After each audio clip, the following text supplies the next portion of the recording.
Shalom, shalom, shalom, shalom, shalom. Most High bless, Most High bless. This is your brothers, Yehuda, Timothy, Jacob, Yehuda ben Isaiah, Qanath, and Yahawashi. We're about to go into a lesson, and before we go on lesson, let me say this. A few announcements. 7 o'clock, we're going live with the brother Malachi Maccabees.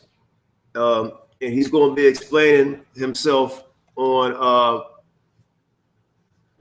what his understanding is on eating meat and not eating meat according to the Bible, and his understanding and more. So please tune in at 7 o'clock because he's going to take questions on anything. He don't care what it is. He's going to take questions on it. You know, there's a lot of stuff being said.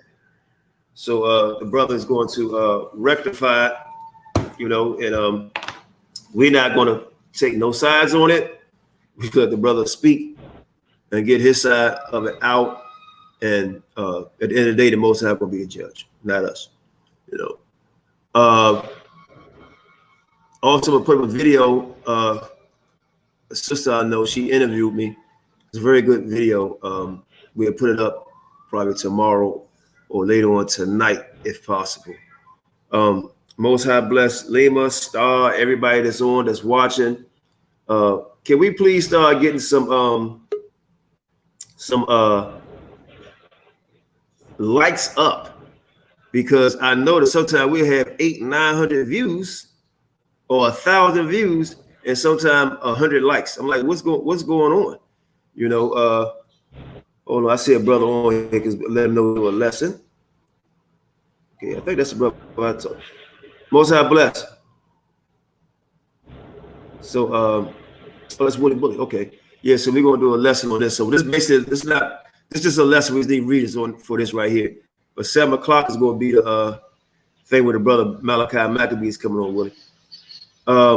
So yeah, that's what he's coming on at 7 o'clock. We're just doing a lesson right here on Genesis 30 and 31, where a lot of groups use this to say, see, Israel is speckled and spotted. And we already broke down the speckled and spotted with another scripture, I think it's Proverbs. Already broke that down, let everybody know what that meant. It was talking about the inheritance. And Christ don't want nothing speckled and spotted. Exactly. You know, be speckled and have nothing to do with how a race of people looks. Nothing. Nothing, you know. So I mean, all of us on here different complexions. That's crazy. So yeah, so we about to go. Yehuda's gonna go in class on doing this. I finally went to storage and got a lot of my books, man. All praise to the Most High. I will stand around and show you all my books I would have got that I usually use to help me with some of my studies and prayer. So, but yeah, so we're gonna go in that. Bros, y'all want to introduce yourself before Yehuda go into these scriptures? Oh yeah, man.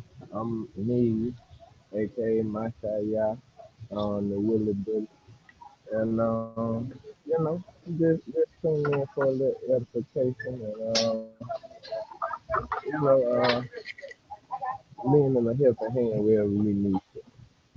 All right, hallelujah. Thank you, brother. Hallelujah. And yeah, we appreciate it. Appreciate it. Most High bless. We appreciate it, Willie Bully, coming up here, joining the brothers, fellowshipping with the brothers, and reading scripture with us, bro. Yeah. Yeah. Yes, That's sir. what we do. Yeah. So Yehuda's going to go in, and this is Yehuda lesson class. Yehuda been doing a lot of lessons late, man, and all praises, brother. All praises. Coming out like I was telling you, I have literally maybe 80 folders or lessons that I haven't even touched. I believe it. I believe it. I tell you, we be talking about man, Yehuda. Hey, Yehuda, what time we be up in the morning going over scriptures?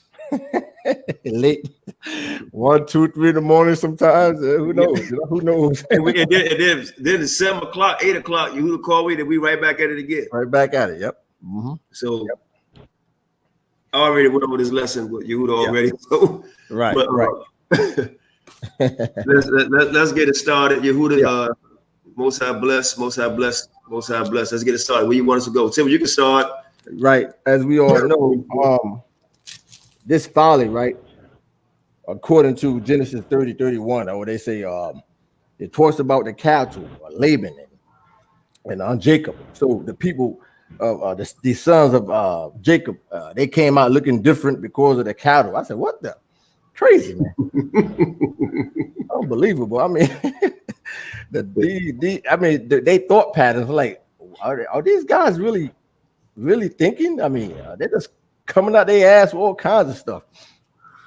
Well, so what we're going to do, right? We're going to go to Genesis 30. Timothy, pick up at verse 25. Verse 25. Yes, sir. Genesis 30, verse 25. And it came to pass when Rachel had born Joseph that Jacob said unto Laban, send me away that I may go unto my own place.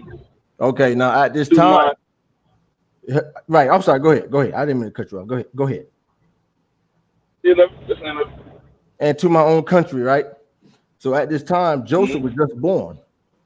So my question is this here: if Joseph was just born, right? How old was Reuben and Simeon and Levi and Judah? If Joseph was just born right here, how old was Reuben, Simeon, Levi, and Judah? Were they little boys at this time, or were they grown men? Anybody know? They were grown men. There was grown men. Right. Very grown men. Very grown men. Yeah. Right. In fact, I want to touch on something real quick. Let me back up real fast here. Bear with me for a second. Go ahead and talk a little bit, Qanath. I want to go to this chapter real fast. Yeah. So they was very grown men. I'm assuming you might show their age, but the reason why we brought this out because a lot of brothers use this to say this is dealing with the skin color, speckled, spotted, like they did the speckled bird. Now they're trying to use this as also speckled sheep. The reason why people look a certain way, right? It's asinine, very obtuse, and this is even if you don't know or of Satan, if you don't know or is of Satan, that's the only thing I can think. I don't know how else you can get around, saying these type of things, but. In fact, we're going to read real quick. We're going to back up here, dealing with Rachel, real quick, and Leah. And the reason why I'm doing this is to show people the ages of Reuben. In fact, read Timothy, read verse 14, Genesis 30, verse 14. This is Genesis 14. And Reuben went in the days of wheat harvest and found mandrakes in the field, right, and brought to his mother Leah. Then Rachel said to Leah, give me, I pray thee, of thy son's mandrake. Right, and the reason why, because at this time Rachel could not conceive. Remember, she was trying to conceive and have children, right? So she wanted these mandrakes. The mandrakes is a plant also used for as a fertility plant to help women conceive. So she wanted the plant, but the key is this here. Reuben was a grown man. He was a grown man. He was working in the field. So when we back up now to dealing with Joseph, Joseph was born in verses 27. When Joseph was born, Reuben, Levi, Judah, Simeon, some of Jacob's other sons, they was grown men. I just want people to see this, right? So pick back up and read verse 28 now. Genesis 30, verse 28. Okay. This is Genesis 30, 28. He said, appoint me thy wages, and I will give it. Verse 29. In fact, Timothy, that's my fault. Read verse 27. Verse 27. You sure you don't want me to start? No, read verse 27. Genesis 30, verse 27. Okay. This is Genesis 30, verse 27. And Laban said unto him, I pray thee, if I have found favor in thine eyes, tarry, for I have learned by experience that the Lord have blessed me for thy sake. Now, because Jacob wanted to leave after working all these years, right? And we know that he worked for who? He worked for Rachel and he worked for Leah. And we know that the story that Laban tricked Jacob, right? After he worked 7 years, I think it was 14 years for Rachel or something like that. He tricked Jacob, and he brought in Leah that night to sleep with Jacob, and Jacob thinking that he's sleeping with Rachel. So the next day he realized he got tricked. This also plays into the story. He realized he got tricked by Laban, right? Laban, right? So he says, so basically that's why Laban says here, verse 27, and Laban said unto him, I pray thee, if I have found favor in thine eyes, tarry, for I have learned by experience that the Lord has blessed me for thy sake, because he realized that he has been blessed and accumulated much cattle because of Jacob. Read verse 28. Verse 28, and he said, appoint me thy wages, and I will give it. Appoint me now. Here's the thing. Laban tricked Jacob many times and deceived Jacob. Now he got the nerve to tell Jacob, after all these years, appoint me, let me know, Jacob, what you want me to do, and I'll pay you. But after all these years, he wasn't paying Jacob nothing. Okay, so he said to Jacob in a flattering, phony way, as if Jacob was blessed because of him. Okay, or if Jacob prospered because of him, when it was the other way around. Whatever blessing come through Jacob, you will receive. You have to understand that Laban was a diviner. Okay, Laban was a diviner, a soothsayer. He was someone who foretells the future also. A lot of people don't know this, right? And try to manipulate people. This was the attitude and the personality of Laban. This was the personality of Laban. In fact, go to Genesis 31 real quick. Hold your spot right there. Go to Genesis 31. Excuse me. Read verse 19. Laban was a soothsayer, and he was kind of a diviner, and he was known to manipulate people and deceive people. Go to Genesis 31, read verse 19. This Genesis 31, verse 19.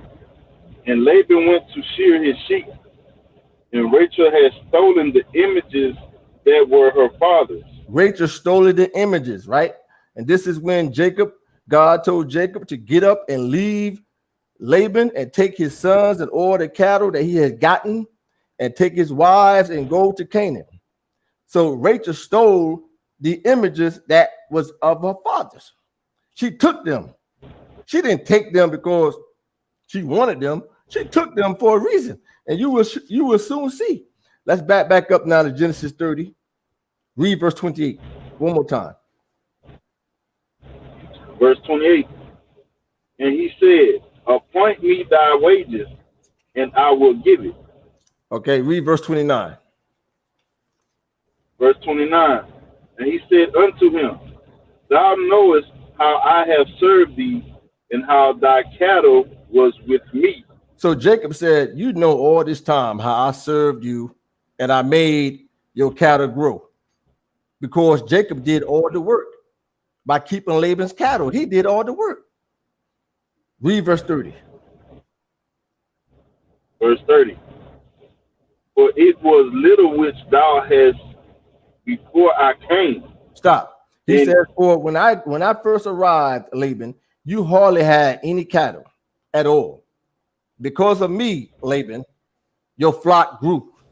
Because of me. Go ahead, continue. And it is now increased unto a multitude. Increase, right? Because of me, Laban, not you, Laban. Go ahead. And Yahweh have blessed thee since my coming.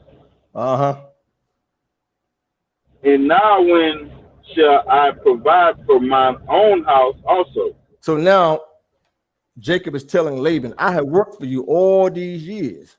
So now it's time for me to leave and provide for my own house. I have worked for you all these years, but I have gotten nothing out of it. The only thing I gotten out of working for you all these years is my sons and my wives, but I haven't got paid no wages whatsoever. Right? And Laban agreed. In fact, read verse 31. Verse 31. And he said, shall I give thee? And Jacob, thou shalt not give me anything if thou wilt do this thing for me. I will feed and keep thy flock. Right. Stop. Jacob said, after all these years, Laban, you haven't paid me nothing. So now why do I want something from you? No, I tell you what, Laban. Now Jacob is about to flip the script on Laban. And God also flipped the script on Laban, as you will soon see. The Lord also flipped the script on Laban. So Jacob said, what shall I give thee? Laban said, what shall I give thee? And Jacob said, thou shalt not give me anything. He says, if thou wilt do this thing for me, he says, I will again keep and feed your flock.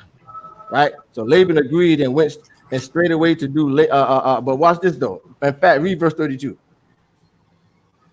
Verse 32.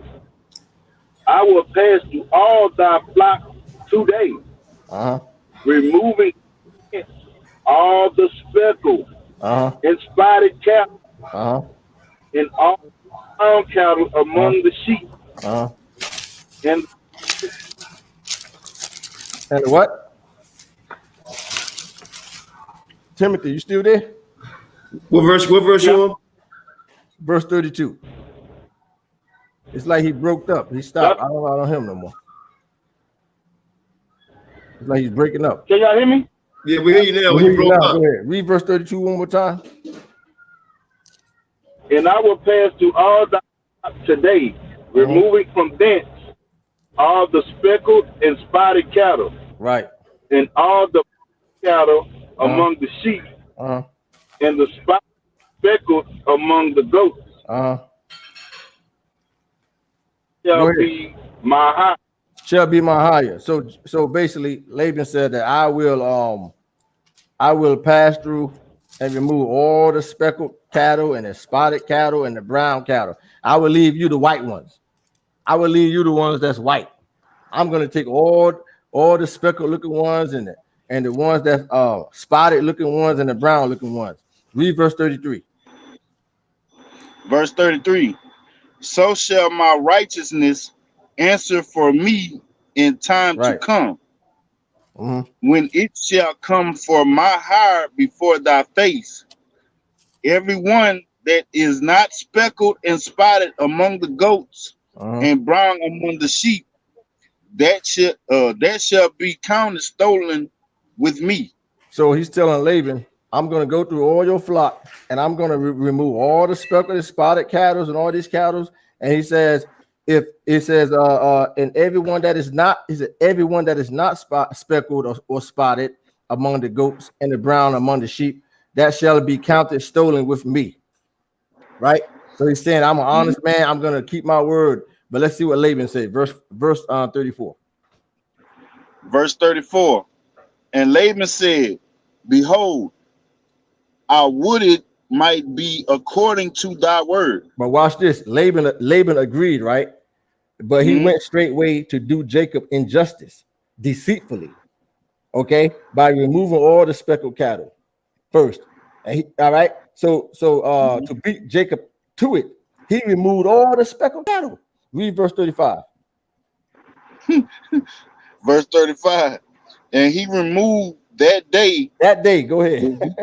Go ahead. The he goats that were ring straked and spotted, and all the she goats that were speckled and spotted. Yep. And everyone that has some white in it. And everyone that has some white in it. He removed all the same cattle that Jacob said I would keep for you, or I would take for myself. These cattle I would take for myself. He went behind Jacob's back and removed all those cattle that were speckled and spotted. He removed them. Read verse 36. Verse 36. And he said 3 days' journey betwixt himself and Jacob.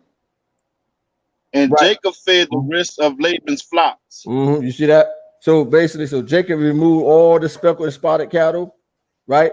And then told, not Jacob, I'm sorry, Laban, he went behind Jacob's back and removed all the speckled and spotted cattle. And then he told his sons to take the cattle a 3 days' journey from where Jacob was.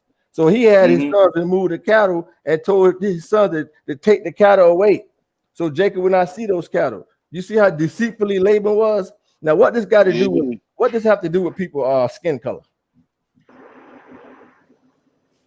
Nothing. This don't have nothing to do. Damn thing, bro. You see, nothing.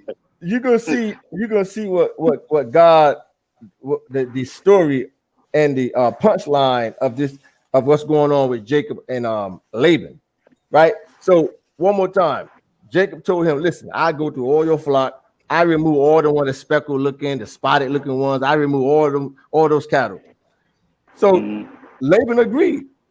Now after he agreed, but here's the thing: he agreed deceitfully, because right after that he went right behind Jacob's back and removed all those cattle, and then told his sons to take these cattle for a 3 days journey away from Jacob. Now, if that ain't wicked, I don't know what wicked is, bro. So Jacob basically, excuse me, he cared for the rest of Laban's flocks. He cared for the flocks. Read verse 37. Verse 37. And Jacob took him rods of green poplar. Stop. Rods of green poplar. Go to Hosea 14:13. So we can see what that is. Jacob took rods of green poplar. Go to Hosea chapter 4. Excuse me. When you get there, read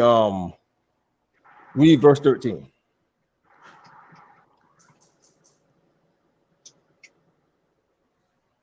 Hosea chapter what again? Chapter 4.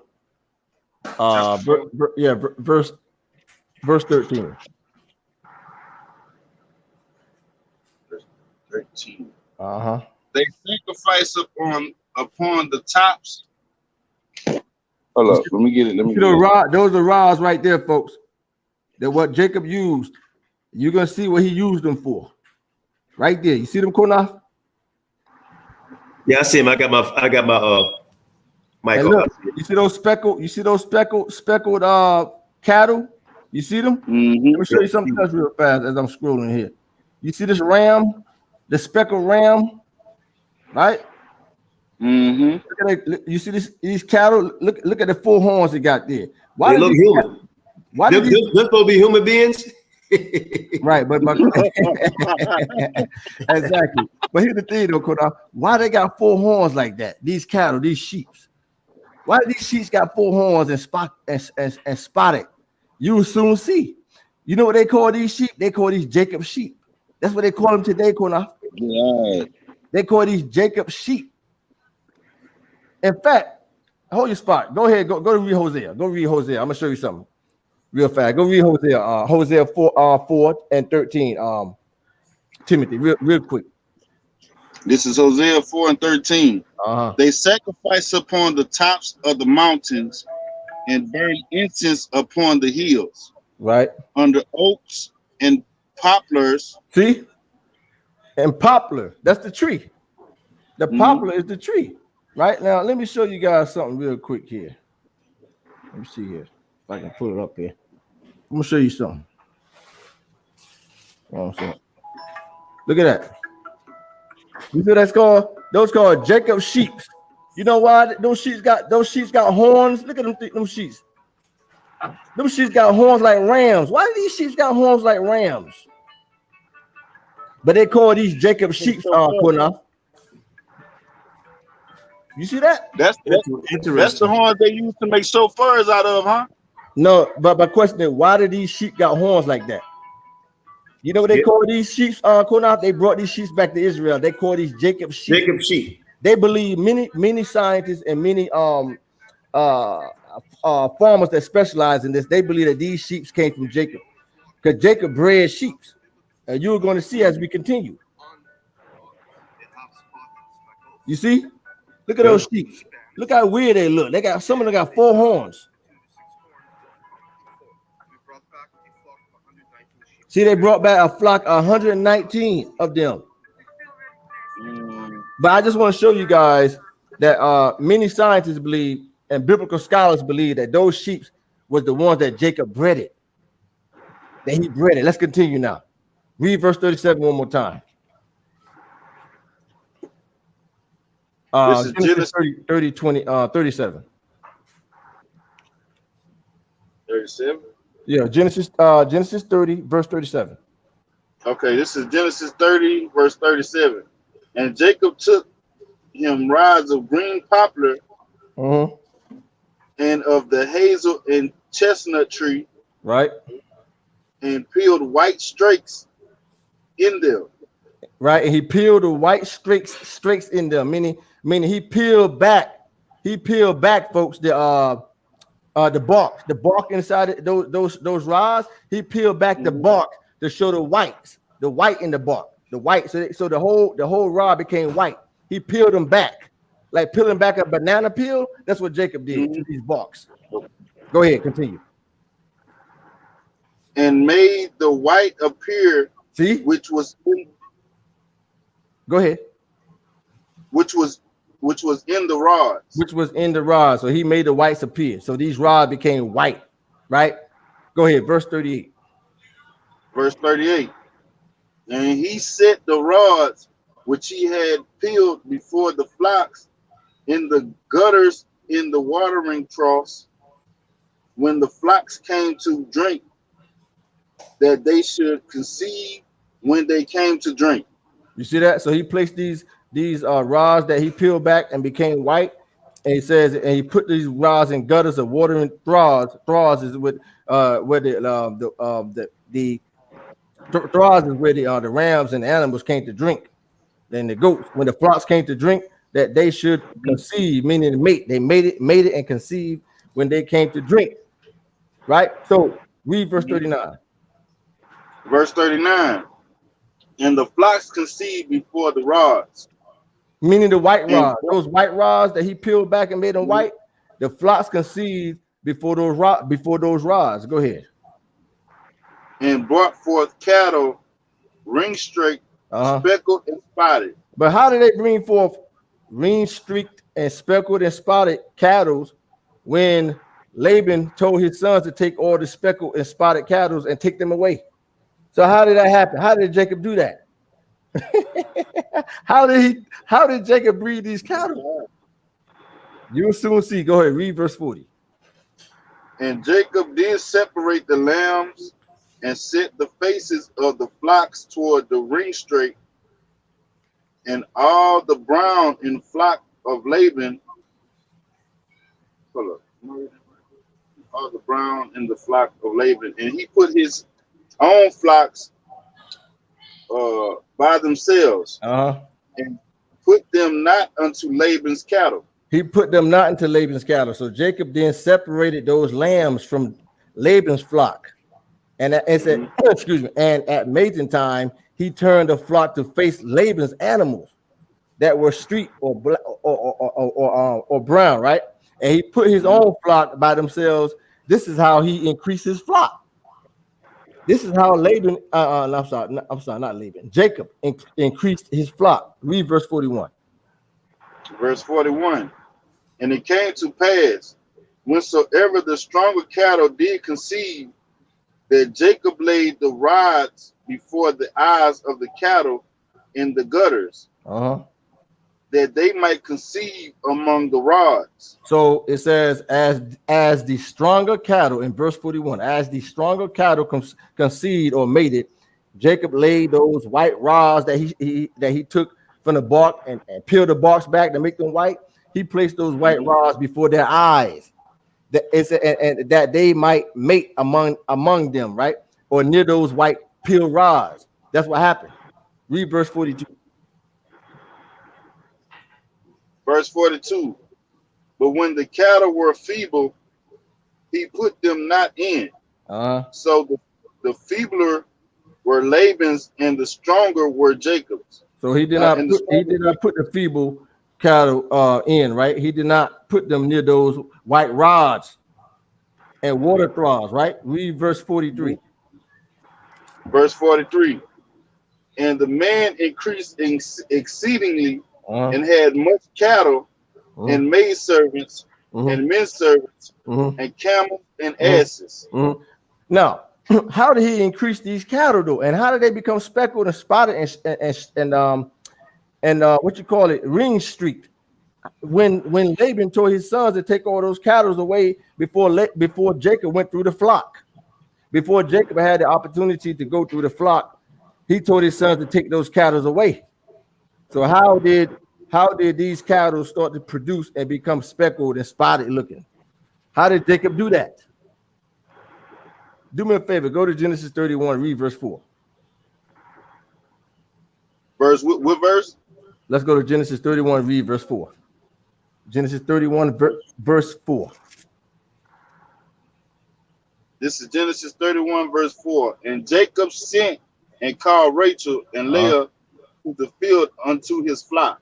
So Jacob called Rachel and Leah privately because Jacob was fed up with what their father was doing to him. He knew he was being deceived by his father, and his father was getting by and using him deceitfully. So he called Rachel and Leah, and they had a private conversation. Read verse 5. Verse 5. And said unto them, I see your father's countenance, that it is not toward me as before. He told Rachel and Leah, I see the countenance of your father. Now he don't look upon me the way he used to look upon me. I can see he look upon me with envy now. He look upon me with a little hatred now. I can see it in his face.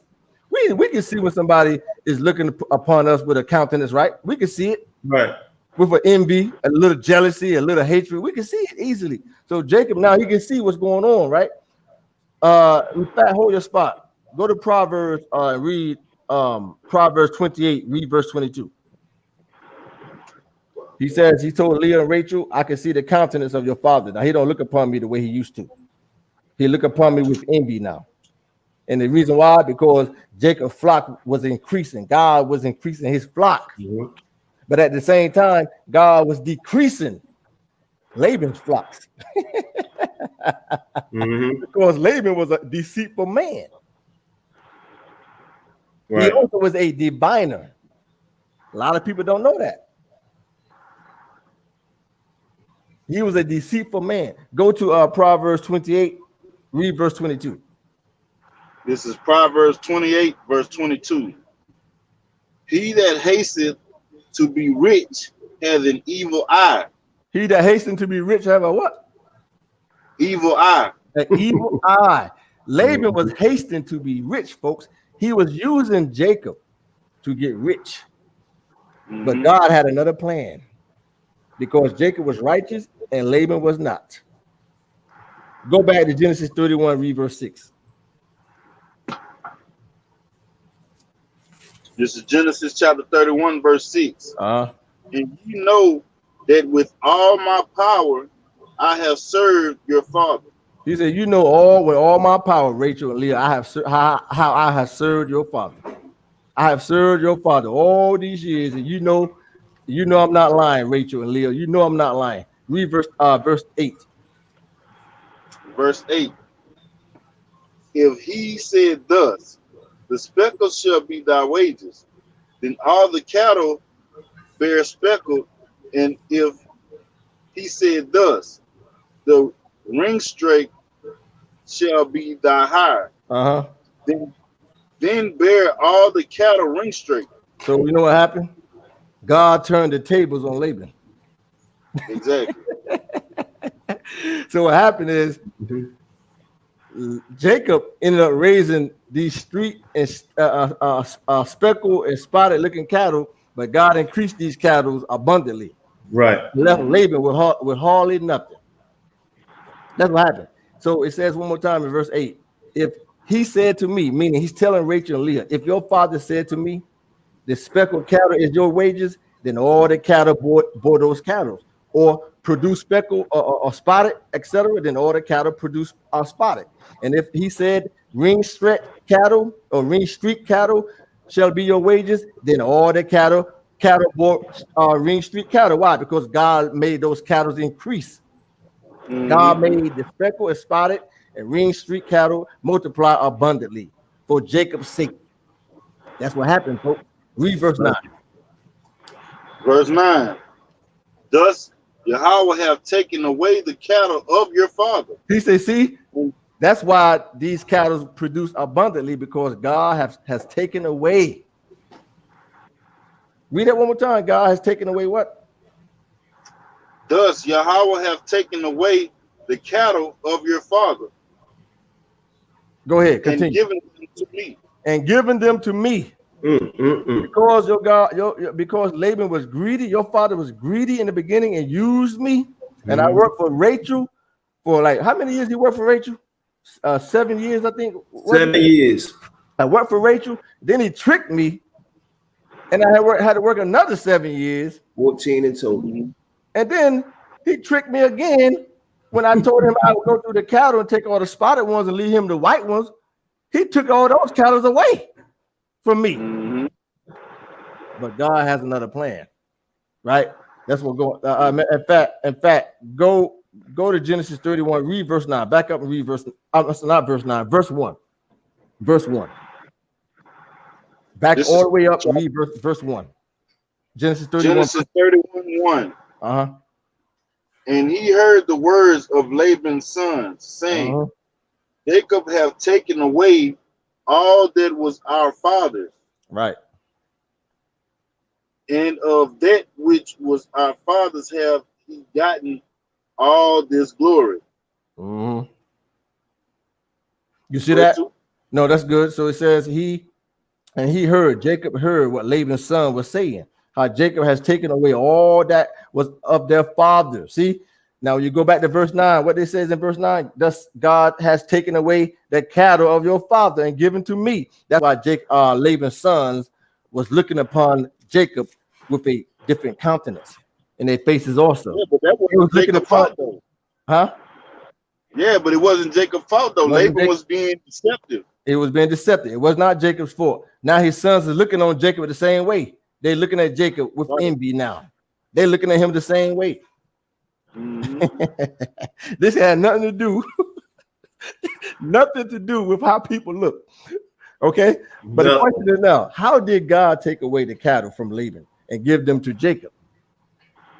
Right? Jacob continues to tell Rachel and Leah how it happened after calling for a private conversation, right, with them near the flocks. Right? In fact, read verse 10, Genesis 31, verse 10. He continues to tell them how it happened. Read verse 10. Right.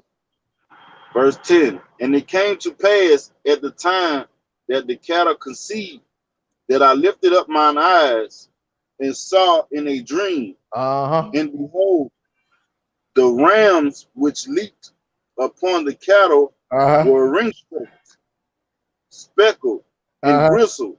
So remember now, it's like it good now.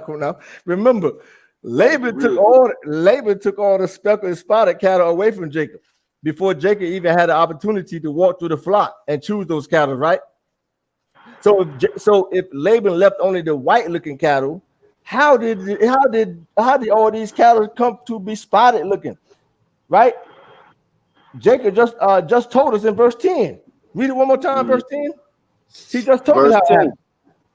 And it came to pass at the time that the cattle conceived. When the time with the cattle, let me stop you right there. When it was time for the cattle to conceive, to mate. Go ahead, continue. That I lifted up mine eyes. Go ahead. And saw in a dream. And behold, the rams which leaped upon the cattle. The rams that leaped upon the cattle. That's why you see those goats I was showing you earlier with those horns. They look weird. That's why they're called Jacob's cattle. the ram leaped upon those white sheep and everything that was left behind and produced those spotted looking ones. That's what happened. The rams leaped upon them. Go ahead. Matter of fact, let me go back here. Okay, go ahead. Which leaped upon the cattle were ring straight, speckled, and gristled. You see? You want to say something, Qanath? Or anybody? No, I'm listening. I'm listening because when you finish, I got some verses myself. Go ahead. Okay. You got anything to say, Timothy? No, sir. Is it now? You guys can see what's going on. Exactly. Yes, sir. Okay, that's what happened. Because, like I said, when Laban deceitfully had his sons take away those cattle, even before Jacob had an opportunity to walk. Let me say this real quick. Go ahead. Like, so nah, basically, man, I'm not no elder, man. Go ahead, though. Go ahead. So basically, the Most High had already showed Jacob in a dream. He revealed it to him already what he was about. Exactly. He revealed to Jacob how these cattle was going to produce spotted and speckled and spot and ring street. He showed him in a dream. Yep. He said the ram's going to come, right, and mate with these plain looking white sheep and produce these speckled looking, weird looking flocks. I show you the pictures. They got 4 horns and stuff. These sheep. That's what they look like. That's why they call Jacob's cattle. Even to today, they call Jacob's cattle. They didn't look like that. No, what sheep? Yehuda and Timmy, let me ask y'all a question. Go ahead. Y'all sure that's not talking about the Chinese man, the Arab man, the Spanish man, and the black man with them sheep? They ain't this ain't saying nothing about no races of people yet. They're talking about cattle. Exactly. Now what cattle or what sheep that look like what I just showed y'all? You know why those sheep look like that? Because those rams was mating with them. That's why they look like that. That's why they look spotted and speckled with those horns and two horns sticking up and 4 horns sticking on the side. That's why they look the way they look. Read verse 10 one more time, Timothy. Last time, verse 10, one more time. Verse 10. Now you're going to see how those white sheep that was left for Jacob to take care of, how they start looking the way they look. And it came to pass at the time that the cattle conceived that I lifted up mine eyes and saw in a dream, and behold, the rams which leaped upon the cattle were ring straight, speckled, and gristled. So the rams that leaped upon the cattle was ring straight, speckled, and griddle. Let me show y'all that type of ram he just spoke about. You see that ram that's ring straight and spotted? That's what that ram looked like. That leaped upon those white cattle that Jacob was taking care of and reproduced those cattle on spotted and speckled. This is the ram right here that leaped upon them. Okay. Read verse 11. Verse 11. And the angel before that, one last thing. So the angel was telling Jacob what the speckled and spotted ram that I just showed you guys was doing and why. Because he's now going to start producing these speckled looking animals. Because remember, Jacob was left with the white sheep, etc. After Laban told his sons to take away those spotted animals, right? He was left with the white. So now the angel is telling Jacob what's going to happen. Read verse 11. Verse 11. And the angel of Yahweh spake unto me in a dream, saying, Jacob. And I said, here am I. Now remember, Jacob is still telling Rachel and Leah how it happened. He explaining to them the whole situation. Read verse 12. Verse 12. And he said, lift up now thine eyes and see all the rams which leap upon the cattle. Oh, wait a minute. All the rams, this is the ram right here, the speckled ram that leaped upon the cattle and leaped upon those white cattle. You see how God works? God will turn the tables on you, bro. Go ahead. Real quick. Read it one more time. Verse 12. Verse 12. And he said, lift up now thine eyes and see all the rams which leap upon the cattle are ring straight. Right? And gristle. That's the ram right there, folks. That leaped upon those white pure cattle that Jacob left for Laban. But Laban was so evil, Laban took all the spotted and speckled cattle away from Jacob. Jacob did not even have a chance to go through the cattle. But like I said, God has a way of doing things. He has a way of getting back at people. He has his own way. He has a way, right? He has his own way of getting back at people. Vengeance is mine. What was that, Timothy? I said that's why he say vengeance is mine. He got his own way His own way. So all the speckled rams which ye saw in a vision leaping upon the cattle to multiply, Jacob, even more speckled and spotted, the street cattle for you, for your wages. Jacob, God's going to pay you for your wages, Jacob. That's owed to you, because I have seen all that Laban unjustly and selfishly done to you, and deceitfully. I have seen all he had done to you. Right. Read, in fact, read verse 13. Verse 13. I am Yahweh of Bethel, where thou anointest the pillar, and where thou vowedest a vow unto me. Now arise. Say again? No, go ahead. Okay. Arise, get thee out from this land and return unto the land of thy kindred. So now God is telling Jacob to get out of the land where Laban was and return. Do me a favor. Read the last sentence one more time in verse 12. The last sentence in verse 12. What did God tell Jacob? Go ahead. For I have seen all that Laban doeth unto thee. God said, I saw all that wickedness he did to you, Jacob.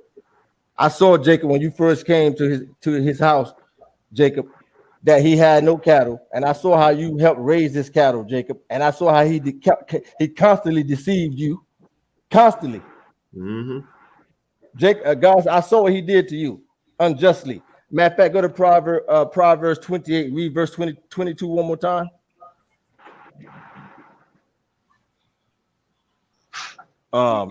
Timothy, Proverbs 20. While you getting there, one more time, folks. So now God is paying Jacob back his wages that was owed to him, because he's seen what Laban done to Jacob unjustly, deceitfully. Yeah, Proverbs 28:22. This is Proverbs 28, verse 22. And he that hasteth to be rich hath an evil eye, and considereth. Go ahead. And considereth not that poverty shall come upon him. That poverty what shall come upon who? Shall not, he considereth not that poverty shall come upon him. Read that one more time, Timothy. That's a strong verse. Read that one more time. Verse 22. One more time, Proverbs. He that hasteth to be rich. Those that quickly want to be rich and get over people deceitfully. Go ahead, Timothy. Hath an evil eye. They have an evil eye, just like as we just read with Laban and his sons. They had a what towards Jacob? Qanath? Evil eye. They started having an evil eye towards him. Go ahead. And considereth not. Go ahead. That poverty shall come upon him. Guess what happened? God turned the tables on Laban, and Laban became poor. Jacob left rich and left Laban with nothing. Absolutely nothing. All right, the evil eye, because the evil eye is a sin, folks. The evil eye is a sin. It shows in your countenance. It shows in your face. Jacob saw the evil countenance towards him from his uncle Laban and his cousins. His son, Laban's son, was Jacob's cousins, right? So God intervened and rewarded Jacob. Listen to your brother Yehuda good. God intervened and rewarded Jacob his due wages while making his uncle poor in return. Because of Laban's greed and unjustly action towards Jacob, God plundered Laban in return, just as he did to the Egyptians. In fact, go to Genesis 31, read verse 9 one more time. Genesis 31, verse 9. This is Genesis 31, verse 9. Thus Yahweh have taken away the cattle of your father and given them to me. God made me rich now, made you poor, just as you just read in Proverbs 28:22. Right? In fact, go to Proverbs 13, read verse 22. Proverbs 13, verse 22.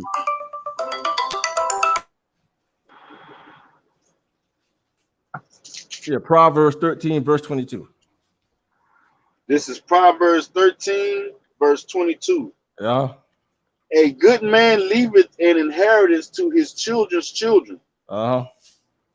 And the wealth of the sinner is laid up for the just. You see that? You see that, Qanath? Yeah, I saw that. I got a call. Yep, I saw. A wealthy sinner, and it basically says this here, folks, in Proverbs 13:22. A wealthy sinner inherited even to his children will be taken away from them, just as the inheritance of Laban was taken away from his sons. That's why they was looking at Jacob with an evil eye. And given to the just, right? And given, we're almost done too, and given to the just. In fact, let's go to we're almost done too. Cool now. It won't be too much longer. All right, I got some scriptures too. So go ahead. See, that's why Laban's son had a bad countenance towards Jacob, as we read in Genesis 31, verses 1 and 2. In fact, let's go to the book of Exodus real quick. Exodus 12, read verse 36. In fact, read verse 35 and 36. Exodus 12, verse 35 and 36. Because just as Jacob left as a wealthy man and left Laban with nothing, as God left Laban with nothing because of his greed and because of his selfishness and deceitfulness, the Israelites plundered Egypt and left also with riches. So go to Exodus 12, read verse 35, 36. This is Exodus 12, verse 35. And the children of Israel did according to the word of Moses. And they borrowed of the Egyptians jewels of silver and jewels of gold and raiment.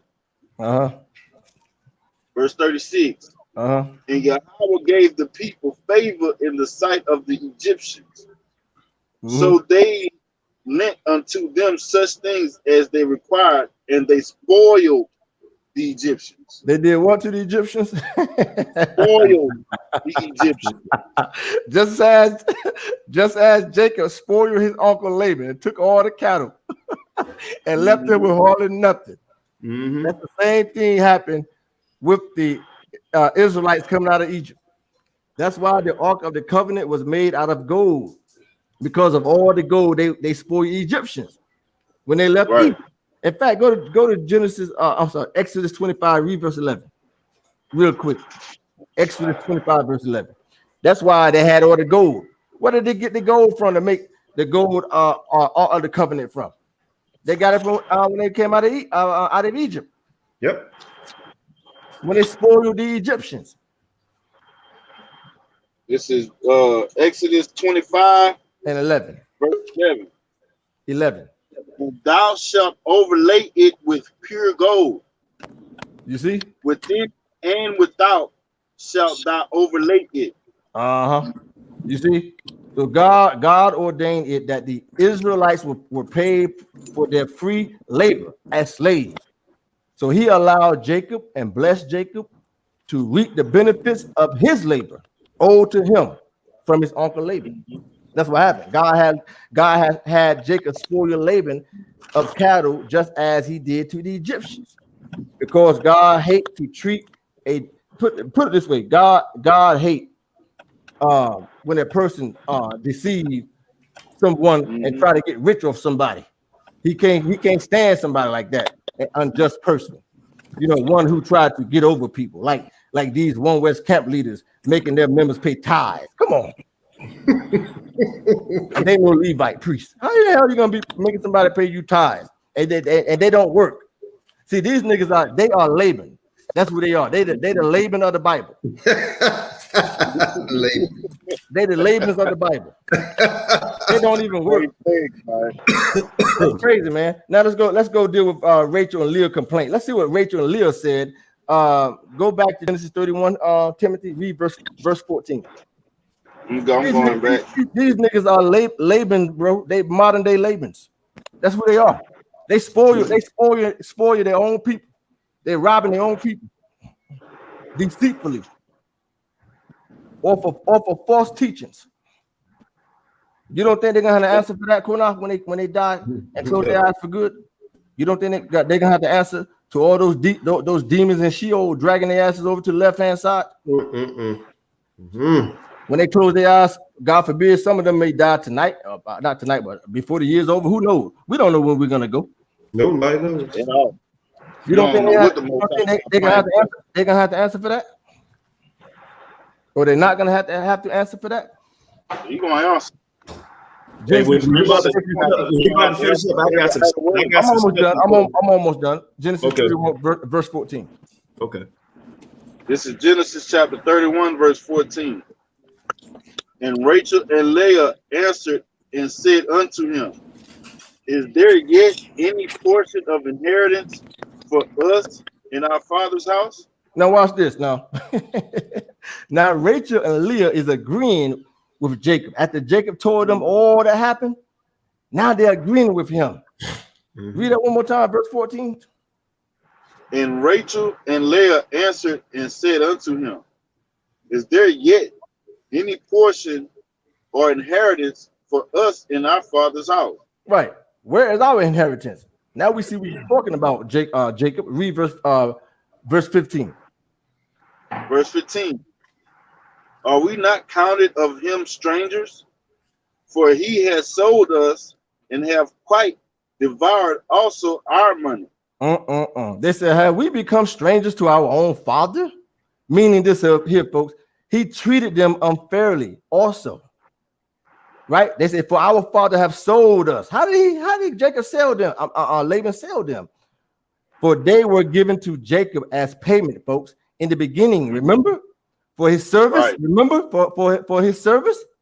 Jacob worked for what? What did Jacob do? Jacob worked for Rachel first, and then he worked for Leah, right? Right. I mean, he worked for Rachel, really. So he worked, how many years he worked for them? 14? 14 years total. That's why they said, for our father sold us. Go to Genesis 29 real quick. Read verse 15. 15. 15. Genesis 29, real fast. This is Genesis 29, verse 15.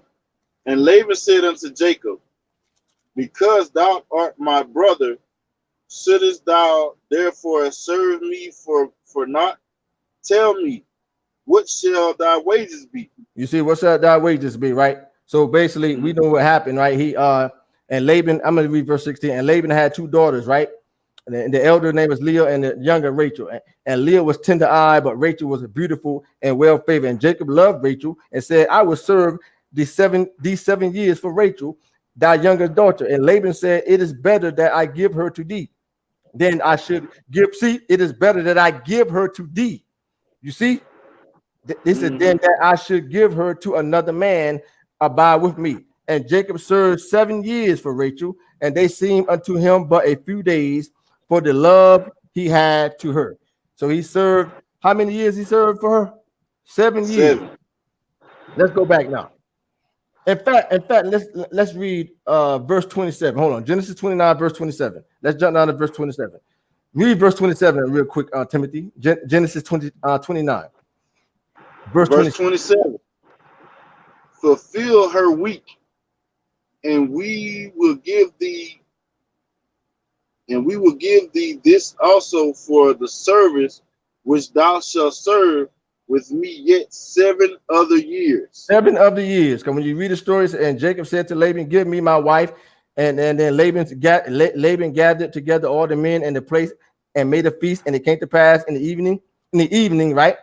Now he took Leah, the daughter, and brought her to him, and he went into her. But he thought he was sleeping with Rachel because Laban tricked him. Laban has always been a man of deceit, folks. And Laban gave into his daughter Leah, Zipporah. We know the story, right? Let's jump to verse 25. And it came to pass that in the morning, behold, it was Leah. And he said to Laban, what is this you have done to me? Did not I serve you for Rachel? Wherefore then hast thou beguiled me? You tricked me, Laban. And Laban said, it is must not be so done in my country to give the younger before the firstborn.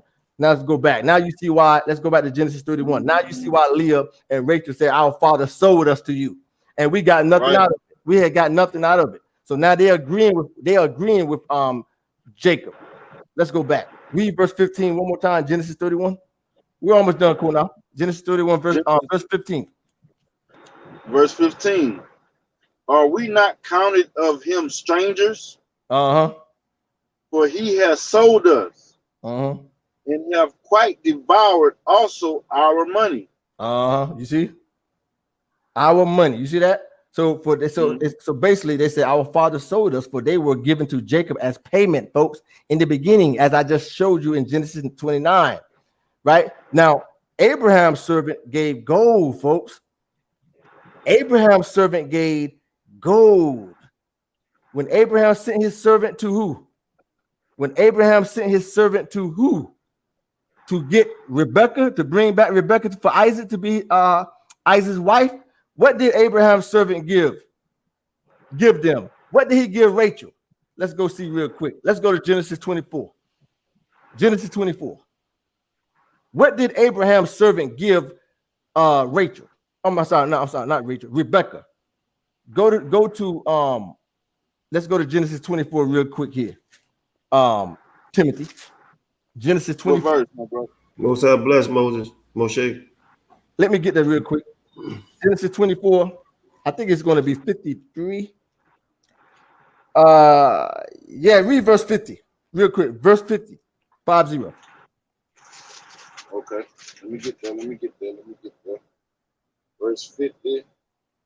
This is Genesis chapter 24, verse 50. Then Laban and Bethuel answered and said, the thing proceeded from Yahweh. We cannot speak unto thee bad or good. Verse 51. No, that's okay. Behold. Okay, that's okay. Read verse 53. I want to get to the point. Verse 53. Look what Abraham's servant gave Rebekah, in which Laban did not even do to his own daughters. Go ahead and read. Verse 53. And the servant brought forth jewels of silver, and jewels of gold, and raiment, and gave them to Rebekah. And gave them to who? Rebekah. Gave them to Rebekah. Abraham said, give these gifts to Rebekah. See, Abraham paid for Rebekah. He compensated her. Also, he treated her good, gave her gold, even before she went back to be Isaac's wife. But Laban did not do that, though, to his own daughters. Let's go back. Are you hearing me, Qanath? Loud and clear. Loud and clear. Are y'all folks out there hearing me? Are you hearing your brother Yehuda? Abraham was a righteous man. Abraham was a righteous man and sent gold with his servants to give Rebekah. But here you got Laban, this wicked bastard deceiver, greedy, and try to get over and wouldn't even pay his own daughters. All right, let's go back now. So basically, so the gifts had become Jacob's. Basically, his was going on. His was going on, right? Let me back up a little bit here. So Abraham's servant gave gold, right, of dowry to Rebekah for agreeing to become Isaac's wife, folks.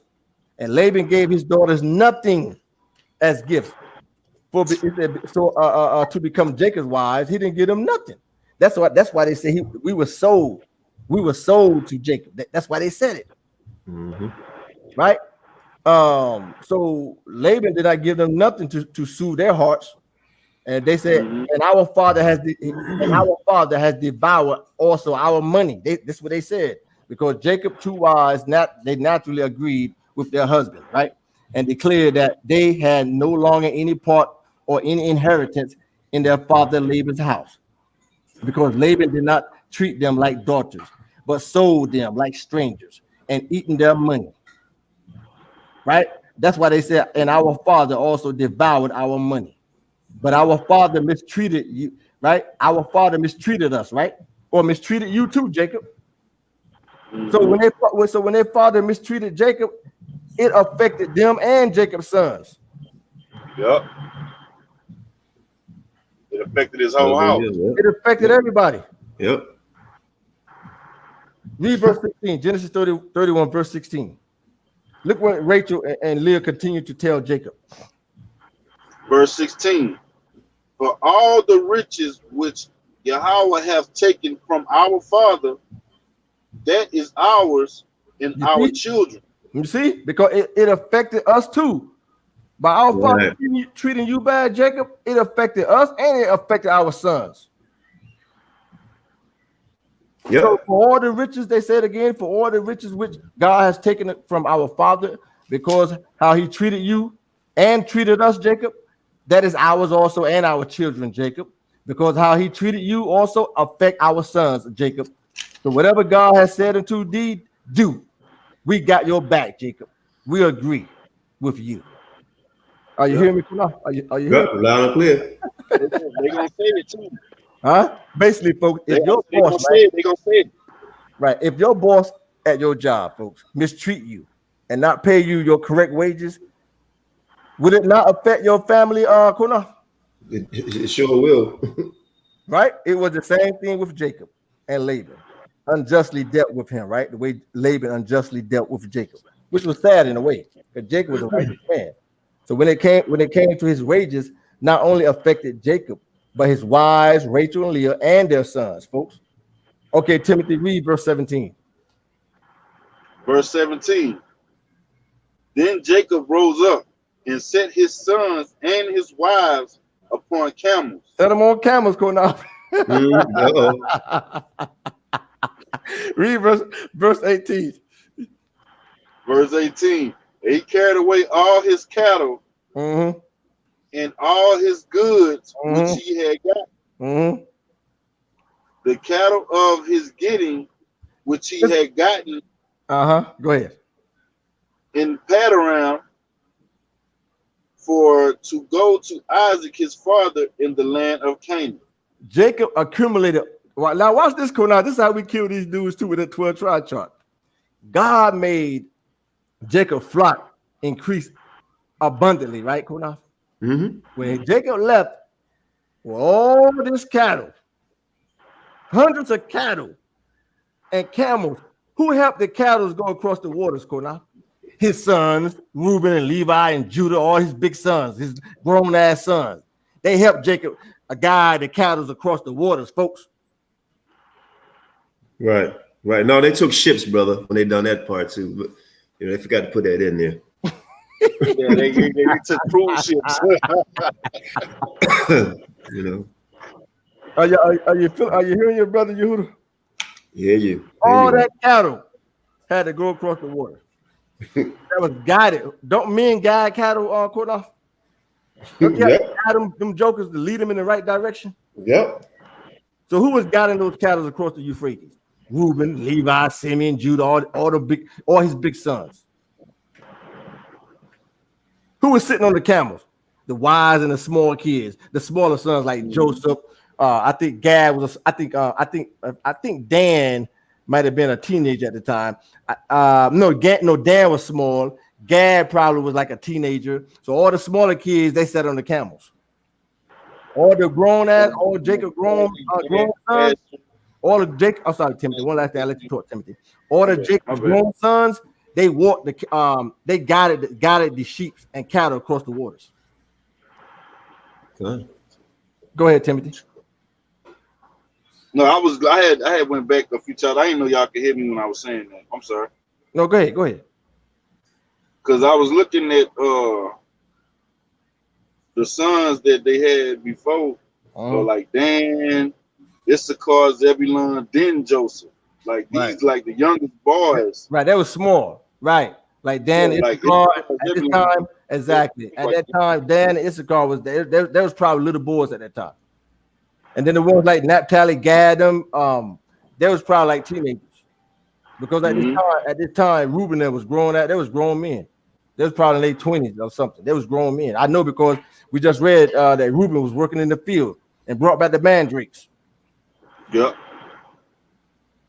Because remember, they said when Jacob left Laban, he was about 90 years old, folks. Hey, let me say something real quick, bro. This came to me. The Bible speaks straightforward a lot of times, and sometimes the Bible deals with metaphors and being symbolic. And I'm gonna give you a couple of verses to understand that. Like the Most High call us sheep. We're not no physical sheep, right? You know what I mean. We're not no physical sheep. But the way these guys understand the Bible, they want you to go around and start saying bah, bah. Right? According to them, you should be walking around saying bah, right? Because he say woe unto the shepherd and leave my sheep astray. Right? So a woe to the pastors, right?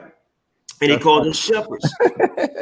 Right. We're not no physical sheep. You know, a lot of stuff in the Bible is symbolic, you know, or metaphors and so on, you know, because when Yehuda finish up, I'm going to go on, if y'all don't mind, I just need like 8 verses I need y'all to read for me real quick, and I want to show something, because this whole thing, man, that these guys are doing, I was told today, I had a guy make a video on me, tomorrow, you can see this guy don't know the Bible because I didn't answer something the way he wanted me to answer it. It just really...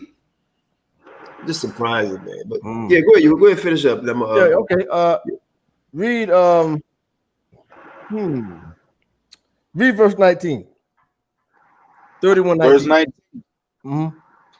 And Laban went to shear his sheep, and Rachel had stolen the images that were her father's. Now you know why Rachel stole the images. She said, "I'm taking something." The way my father treated me all these years, I'm taking something out of his house, and I'm going to take something that he liked, the images. So she took it. She took those images. Read verse 20. Verse 20. And Jacob stole away unawares to Laban the Syrian, in that he told him not that he fled. He did not tell him he fled. Read verse 21. Verse 21. So he fled with all that he had.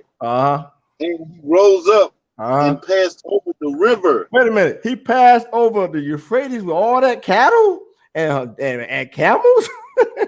Passed over the river. All that. Listen, he had hundreds of cattle, bro. And are those goats and sheep? Are they tall, Qanath, or are they small? The goats and sheep. Goats and sheep are short. They're short. Yeah. He passed over the river, all that cattle. Some of the sheep and goat, man, they barely come over your knee. Thank you. Barely come over your knee. God multiplied. I haven't seen that one sheep or goat that comes to the hip. Right. Thank you. And guess what, Qanath? God multiplied his cattle exceedingly. He had a lot of cattle. A lot. And they walked across the Euphrates. Read verse 22. Verse 22. And it was told Laban on the 3rd day that Jacob was fled. 3 days went by, and 2 days went by, and Laban did not even know that Jacob fled with his sons and his wives, etc., and cattle. Read verse 23. Verse 23. And he took his brethren with him and pursued after him 7 days' journey. A wicked ass bastard had deceived Jacob all these years and got the damn nerve to pursue after Jacob. Isn't that something? Go ahead. Go ahead. And they overtook him in the Mount Gilead. And overtook him. He pursued after Jacob. Just as God had Israel spoil the Egyptians and gave them gold, the Egyptians also pursued after Israel. Hold tight, Elite. Good. Hey, Yehuda, real quick. I just want to say that I'm reading a comment board, and I hope this person can come on when we finish. Elite Perfumes, and I pray that you're being upfront with us. It says, I'm here in Saudi Arabia. I am Jamaican though. They got a tribe called Gabe Nakwa, if I'm saying it right, and that is an Israelite tribe. Are they black? I just want to know, are they black? Can you please put if they're black or do they look Asian or Hispanic? Are they black? But go ahead, you. Sorry, go ahead. Yeah. So Laban, excuse me, that's okay, Qanath. Laban pursued after Jacob and his sons and everybody, right? So just as God had Israel spoil the Egyptians and gave them gold, the Egyptians also pursued. Just as Laban pursued after Jacob, the Egyptians also pursued after Israel, folks. So Laban pursued Jacob after God used Jacob to spoil him of cattle, just as the Egyptians used God used the Egyptians, right?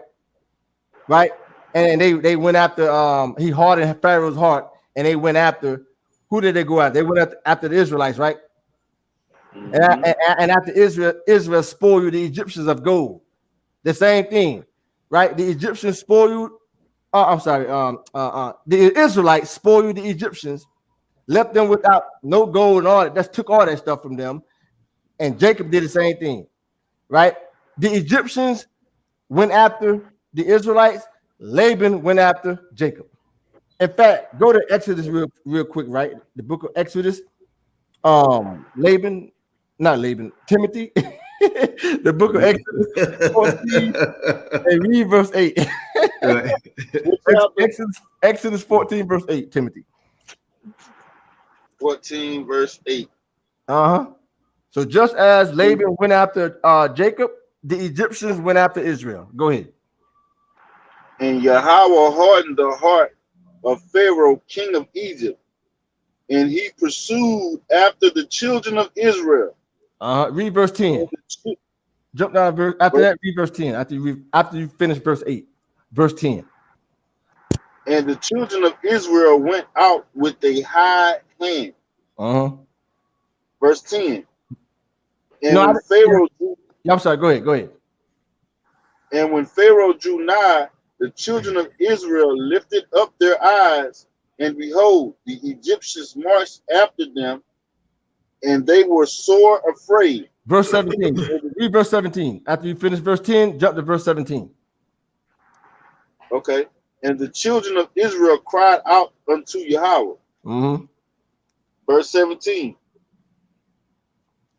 And behold, I will harden the hearts of the Egyptians, and they shall follow them. And I will get me honor upon Pharaoh. You see? Read verse 23. One more verse. Verse 23. Verse 23. And the Egyptians pursued and went in after them to the midst of the sea. They pursued them, Timothy. And the Egyptians pursued and went in after them to the midst of the sea. That's good. Let me read Genesis 31:23 one more time. And he took his brethren with him, meaning Laban, and pursued after Jacob. So the exact same thing happened to the Egyptians.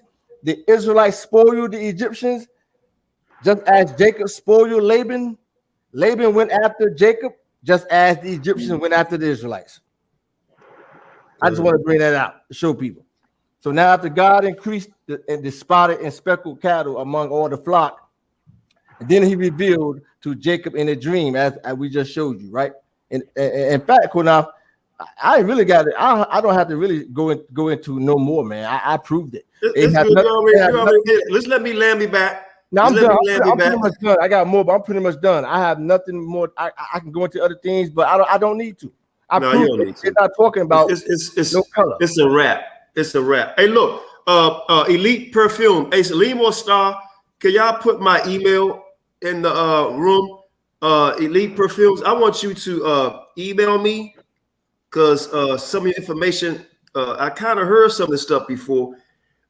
I do have notes on it in a few videos I watched, but sound like you might be really into that. So I like to talk with you, dialogue with you on that. So look, let me get into it now real quick if y'all don't mind. Check this out. I need somebody to get me Jeremiah 12th chapter and read 7 through 9, and I need somebody to give me Isaiah 1st chapter, and we're gonna read 4 through 6. Jeremiah first. I get Isaiah 4. You said Isaiah 4 what? Isaiah chapter 1, and we're gonna read verse 4, 5, and 6. I get that for you. Which one is Jeremiah? I need Jeremiah chapter 12. We're gonna read 7 through 9. Because people got well, not people. The teaching is, because I already broke this down on Jeremiah, but I want to try to hit it from another angle. Same thing like you just did with this. Symbolic, man. We're not no birds, right? It's a speckled bird. We're not a bird. And spot and blemish and all that, right? It has different meanings, right? It don't necessarily have anything to do with race, right? Oh, Israel is this or Israel is that. So give me Jeremiah first. The first, give me that one first. And read it. Jeremiah 12, verse 7. I have forsaken mine house, I have left mine heritage. I have given the dearly beloved of my soul into the hand of the enemies. Now stop. It says key word, 2 key words. Inheritance. I have forsaken my house. I have left my inheritance. Right? Another key word. Her enemies. Right? Just like we read in Hosea. Right? 7th chapter. We done classes on that. Right?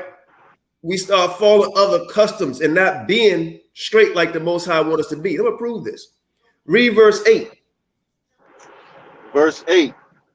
Mine heritage is also, it's like my heritage is unto me as a lion in the forest. There we go again. Heritage. Verse 7, verse 8. The Most High wanted this thing said twice so far. Read verse 9. Verse 9. Mine heritage is unto me as a speckled bird. See that? That don't mean we speckled bird and we look different colors. Let's talk about the heritage. Okay, the heritage. The same thing, exactly, Qanath. The same thing that Rachel and Leah complained about their father. With their heritage. The same heritage. Thing. Exactly. It ain't got a damn thing to do with that. Finish read 9. The birds round about are against her. Now hold on, stop. It said the birds round about her. Those are the other nations, right? Philosophies in the other nations are against us, and we becoming like them. You're not a speckled bird. The birds round about. These are nations and other people. Exactly. It's called reading comprehension. Right? Come on, man. The birds, it says, my heritage is unto me as a speckled bird. The birds round about her are against her. Are the other nations. That's exactly what the other nations of people. Give me that Isaiah. Yes, sir. So the word as is really like a being used as a word to use as comparison, right? A metaphor, exactly. It's like a metaphor comparison. Yep. Let me Isaiah chapter 1. And Timothy, you give me Deuteronomy 32, Deuteronomy 32, 4 and 5. Go ahead, Yehuda. Isaiah 1 and verse 1. Isaiah 1 start from 4 through 6. 4 to 6. Okay. Excuse me. It says here, our sinful nation, a people laden with iniquity, a seed of evildoers, children that are corrupters. They have forsaken the Lord and have provoked the Holy One of Israel into anger. They are gone away backward. Why should ye be stricken anymore? That's a question. Ye will revolt more and more, and and the whole head is sick. And the whole head is sick, the whole body, the whole nation. Go ahead. The whole head is sick, and the whole heart is faint. Verse 6. From the sole of the foot even unto the head, there is no soundness in it, but wounds and bruises and it's a putrefying and so it says and sources. Oh no, and so I'm sorry. Let me start over. And putrefying sores, they have not been closed. See, neither bound up, neither mollified with ointment. Right. Verse 7. Go ahead. Your country is desolate. Your cities are burned with fire.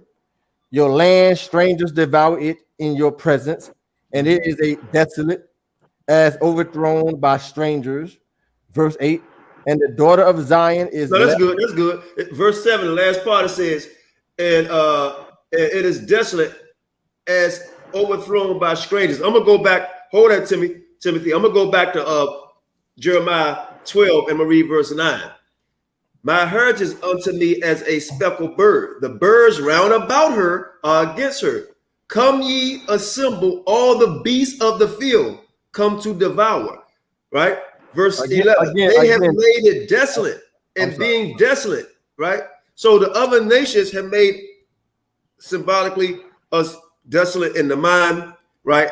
Destroyed our nation because we're falling after other customs, right? Falling other gods, right? So that's what that's talking about there. Give me Deuteronomy real quick. One more time. Break this down. One more time. That's the witness one more time to what you just read. One more time. Isaiah 1 and 7. Your country is desolate. Your cities are burned with fire. Your land, strangers devour it in your presence. And it is desolate, as overthrown by strangers. There we go. Go ahead. There we go. So that's the heritage, right? Not nothing with a speckled bird. We look different colors and all that shit. No, we done did a metamorphosis. Right. This talking about we you'll see unclean. Watch this. Read Deuteronomy 32, 4 and 5 for me real quick, please. This is Deuteronomy chapter 32, verse 4. He is the rock. His work is perfect. For all his ways are judgment. 4 and 5. I'm sorry, 4 and 5. Huh? Read verse 5 too, Slav. Yeah. Where was it?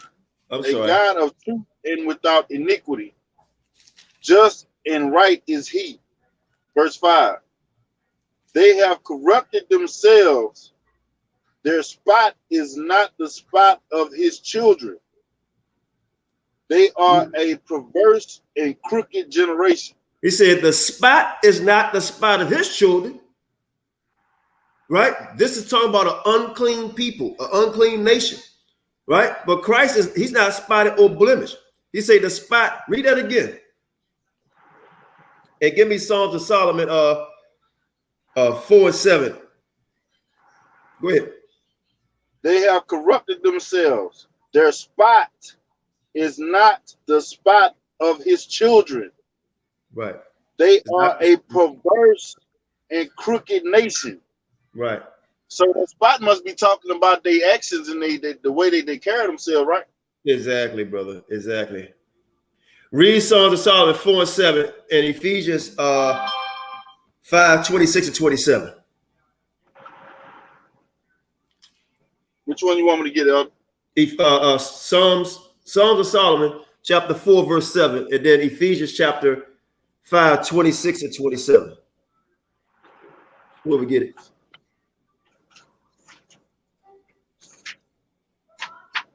I only got like 4 or 5 more verses. Them done.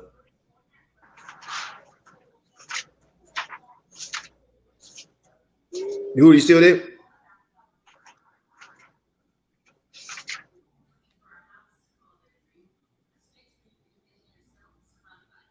This don't have anything to do. Now, when we read in Leviticus, I was going to read that in Leviticus, it talks about. Turn out, you hear me? Yeah, I hear you now. I have froze. I'm sorry. What you want again? Songs of Solomon. Songs of Solomon, chapter 4, verse 7, and Ephesians chapter 5, 26 and 27. I got Songs of Solomon 4:7 right here. Go ahead. Solomon chapter 4, verse 7. Right? It says, "Thou art all fear, my love. It said, my love, there is no spot in thee." There is no spot in me, meaning pure. Right? This is not talking about somebody's skin complexion, anything like that. We know some talk about beauty and all that, right? But pure-hearted, love, right? Give me Ephesians chapter 5, 26 and 27. I'm still trying to get that out of my bag. You said chapter what again? Ephesians chapter 5, verse 26 and 27. And then first Timothy. I got it. Ephesians 5, 26 and 27. Yes, sir. That he might satisfy and cleanse it with the washing of water by the word, verse 27, that he might present it to himself a glorious church, not having spot or wrinkle or any such thing, but that it should be holy and without blemish. And without blemish. So these niggas telling you you're a spotted bird or you're speckled, then they telling you that you're living in sin and you're unclean, right? And they basically saying to be spotted and speckled is good, right? But Christ don't want that, right? He don't want that. This don't have a damn thing to do with skin color. Read verse 27 again. Exactly. I want to lamb on that. And also them talking about you guys being tears. They basically said that you're the devil. Yeah. Yeah. They call you niggas the devil. Right. Right. Okay, one more time you say? Yeah, verse 27 one more time. This is Christ talking about building his church. Ephesians 5 and 27. That he might present it to himself a glorious church, not having spot or wrinkle or any such thing, but that it should be holy and without blemish. That it should be holy and without blemish. See, we all spotted and speckled. We blemish, brother. That's why we different colors. We got a lot of y'all cake in church. And listen, not only a different color, but did a complete metamorphosis. A metamorphosis, right? Give me 1 Timothy 6 and 14. Nation. Yep. Man, this is 1 Timothy 6 and 7 and Hebrews 9 and 14. I mean, the whole DNA change, our bone structure change. We became short people, big heads. It's ridiculous. That's like saying a snake turned into an elephant. I mean, this morphed into a whole goddamn different people. Excuse my French. A frog got wings now. He don't need to hop. He can just fly away. Ribbit, and fly away. Get the hell out of here, man. Give me 1 Timothy 6 and 14 and Hebrews 9 and 14. I get Hebrews for you. Okay, 6 and 14. Yes, sir. This is 1 Timothy chapter 6, verse 14. That thou keep this commandment without spot, unrebukable, until the appearing of our Lord Jesus Christ. So you got to be clean, unrebukable, because you won't get rebuked. Right. Right? You can't rebuke. Can't be rebuked if you follow Christ, right? Meaning no spot. Right? No speckle. No blemish. Exactly. No prick unturned. No cattle. We all cattle. We mixed up like the cattle. Confusion, bro. Read that again and then give me Hebrews. Read that one more time. Thou keep his commandment without spot, unrebukable, until the appearing of our Lord Jesus Christ. So you want to be spotted and blemished when he get here, then you're going to be rebuked. You're going to be rebuked. You want to be unrebukable. Give me go ahead, Yehuda, Hebrews 9:14, and then Hebrews 9:14. 1 Peter 1:19. Go ahead, Yehuda. Hebrews 9:14. It reads, "For much more shall the blood of Christ, who through the eternal Spirit offered himself without spot to God, purge your conscience from dead works to serve the living God." But it says one more time, without spot to God. See that? I need my glasses. Hold on, let me go get my glasses, man. That's all right. Right? So you don't want to be spotted and blemished, because we can go in Leviticus, and I can do it if brothers want to. We could talk about what it means to have spot and speckle inside the skin. Right? Inside the skin. We could talk about that, and I just might do that. Now, give me 1 Peter 1:19. Yeah, 1 Peter 1:19. Read that for me, brother. This is 1 Peter chapter 1, verse 19. Yeah, I'm back. But with the precious blood of Christ as a lamb without blemish and without spot. That means without sin. He was spotless. So how in the hell could he come through the nuts of a sinful man like Joseph? Woo-oo! Give me 2 Peter 3:14. 2 Peter chapter 3, verse 14. You said what chapter? What 3? Yeah, I chapter got 3 you. and 14. I got you. Go ahead. So, verse 14. Wherefore, beloved, seeing that ye look for such things, be diligent, that ye may be found of him in peace, without spot, and blameless. And blameless. Without spot and blameless. Like Jacob. These Negroes telling you that you're a speckled and spotted bird, and your cake got flipped, and you Genesis 30 and 31, meaning mixed race. If you're going to go to when Christ comes, you're going to be spotted and blemished, right? And go get rebuked, right? The scripture talk about now you need to be retaught, right? But y'all want to hate on us. This is love. Read that part again. Then I'm going to show y'all something too. Read that again.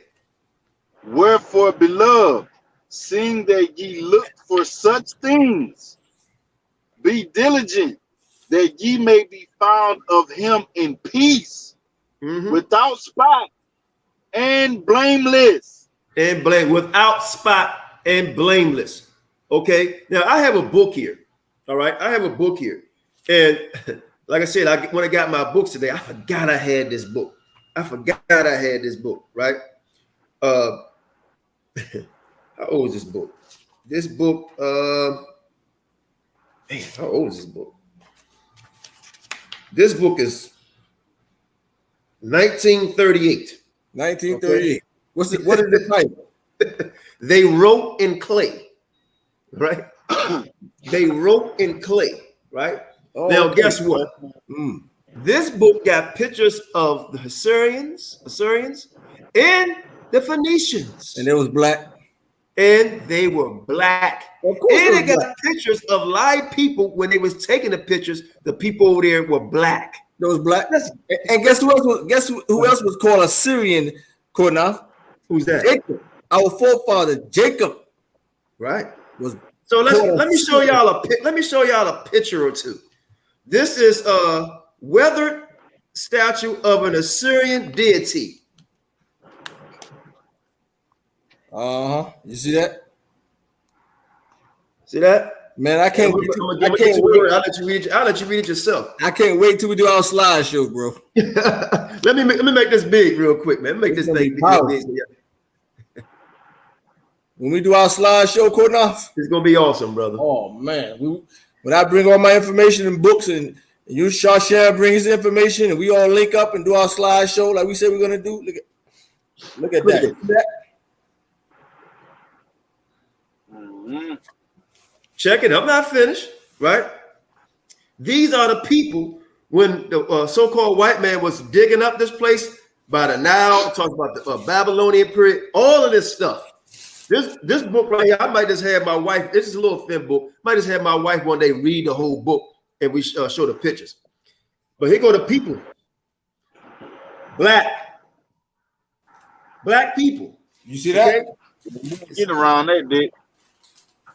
Over there, right? Show a few more things here. Right? Here, the god Ashur, A-S-H-U-R, emerged from the winged sun disc in this symbol, right? So these are these people, they was worshiping these people, but guess what? They were black over there. They go more stuff they put in the clay. Braided beard and braided hair. You see that? Braided beard and braided hair. Black people, braided beard and braided hair. Bro. Hold on. Hey, Qanath. Not quite. Hey, Qanath, put me on a small screen. Okay. That's also an Assyrian. You see that? That's also an ancient Assyrian right there. That's right. A black man. A black man. Yehuda, let me. That looks like the same thing that Qanath just pulled. He just showed. Look here. This right here is Assyrian. What's this word? Secretaries. Assyrian secretaries. Right? Watch this. I'm gonna make it bigger for y'all can see this. These are Assyrians, right? And guess what? They got on fringes. At least they tell us they're Assyrians, but they got on fringes. You see that? Braided hair.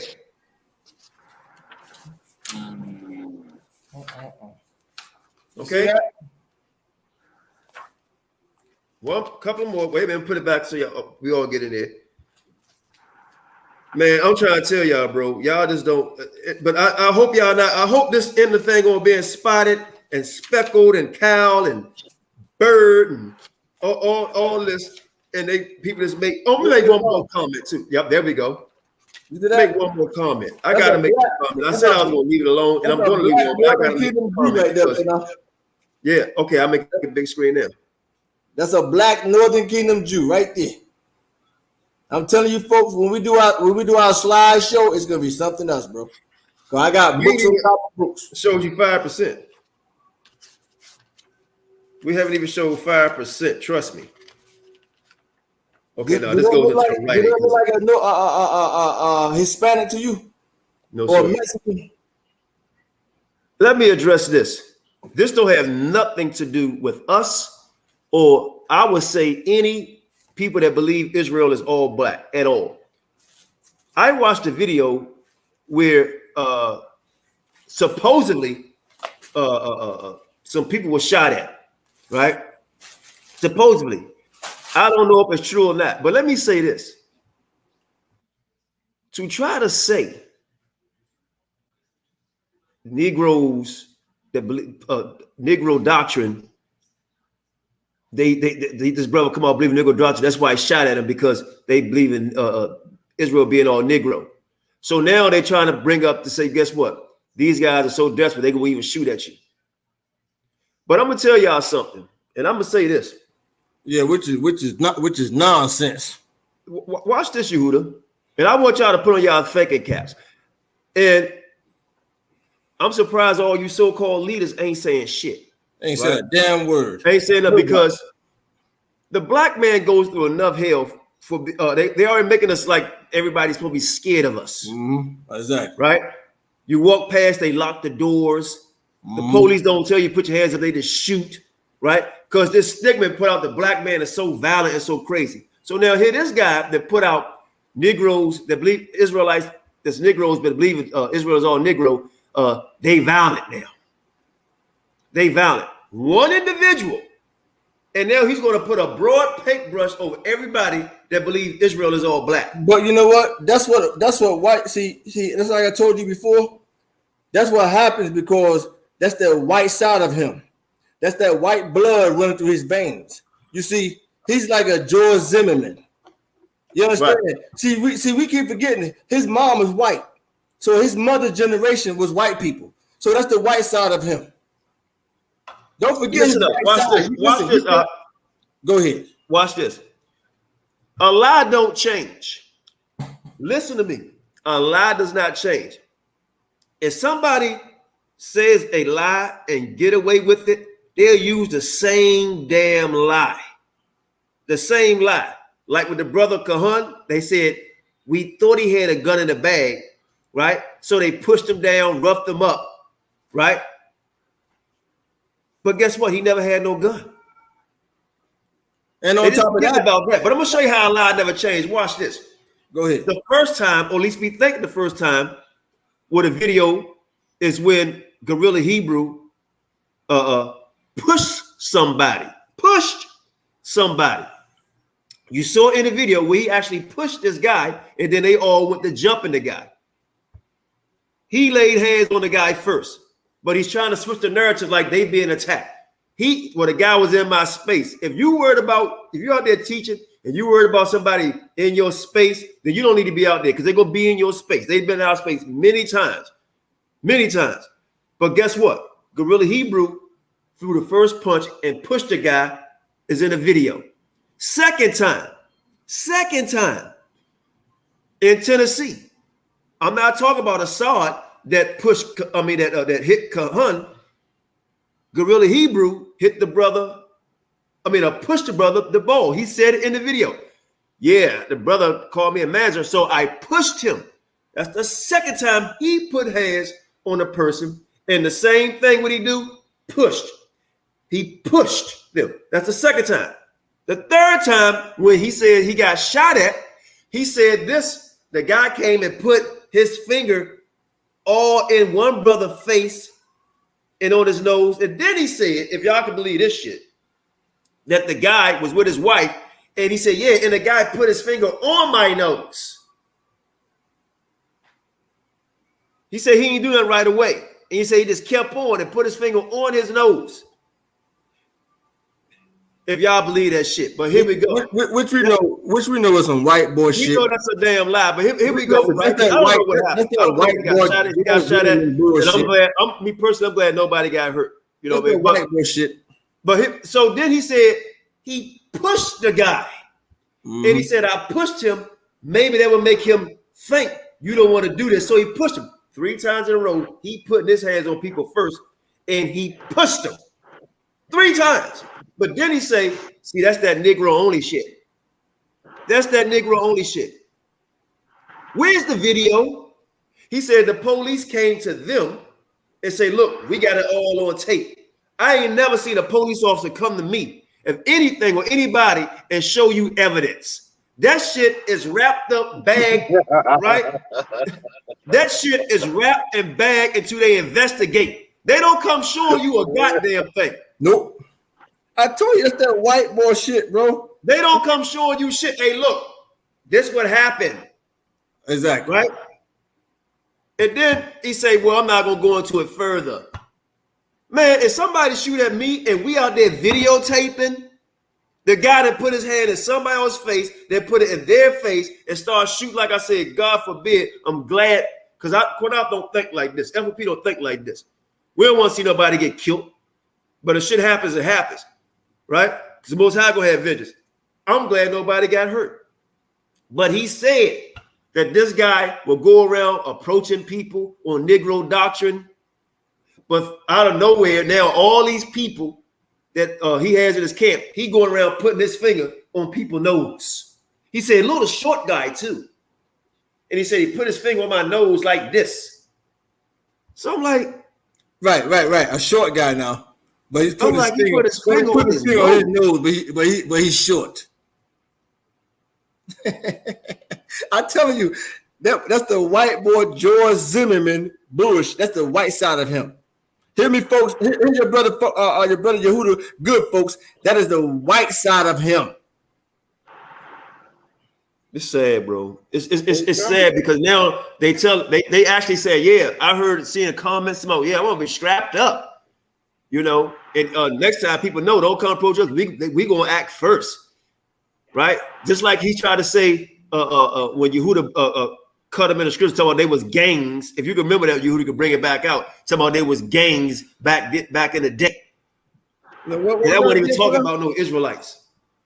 Oh yeah. When he talk about when Jacob and his sons first migrated to Egypt, that they went down there as gangs. Then they went down there as thugs to plunder Egypt as gangs. I was like, what the hell is this cracker talking about? What is this cracker talking about? Esau, the white man turned his spirit his spirit turned to white. Right. Another thing, right. His spirit turned to white, turned Esau white.